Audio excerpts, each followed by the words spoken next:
राज्यातील भरड धान्यांना प्रोत्साहन देण्याच्या धोरणानुसार ऑगस्ट महिन्यात जिल्ह्यातील शिधापत्रिका धारकांना गव्हाऐवजी ज्वारीचे वितरण करण्यात येणार आहे। स्थानिक शेतकऱ्याकडून हमी भावाने खरेदी केलेली ज्वारी सार्वजनिक वितरण व्यवस्थेतून उपलब्ध करून दिली जाणार आहे। त्यामुळे शेतकऱ्यांना बाजारपेठ मिळणार आहे, लाभार्थ्यांनाही पौष्टिक धान्याचा लाभ मिळणार आहे। यवतमाळ जिल्ह्यातील अंत्योदय अन्न योजना आणि प्राधान्य कुटुंब शिधापत्रिक धारकासाठी ऑगस्ट महिन्याचे धान्य वाटप सुधारित पद्धतीने करण्यात येणार आहे।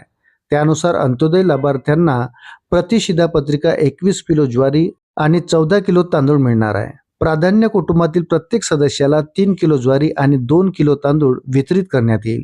या निर्णयामुळे जिल्ह्यातील स्थानिक शेतकऱ्यांकडून खरेदी करण्यात आलेल्या ज्वारीला थेट बाजारपेठ उपलब्ध होणार आहे। त्याचबरोबर भरड धान्यांच्या वापराला चालना मिळणार आहे। नागरिकांच्या आहारात पौष्टिक धान्याचा समावेश वाढण्यास मदत होणार आहे। जिल्ह्यात सध्या 1,35,437 अंत्योदय तर 4,25,475 प्राधान्य कुटुंब शिधापत्रिका कार्यरत आहे। या सर्व लाभार्थ्यांनी संबंधित स्वस्त धान्य दुकानात ऑगस्ट महिन्याचे धान्य नियोजित कालावधीत स्वीकारावे असे आवाहन अन्न व नागरी पुरवठा विभागाने केले आहे। रब्बी हंगामात हमी भावाने खरेदी करण्यात आलेली ज्वारी आता सार्वजनिक वितरण व्यवस्थेद्वारे लाभार्थ्यापर्यंत पोहोचत आहे। यामुळे एका बाजूला स्थानिक शेतकऱ्यांच्या उत्पादनाला आधार मिळत आहे, तर दुसऱ्या बाजूला ग्राहकांनाही पौष्टिक धान्याचा लाभ मिळत आहे। अशाच नवनवीन अपडेटसाठी व्हिडिओला लाईक आणि चॅनलला सबस्क्राईब जरूर करा। धन्यवाद।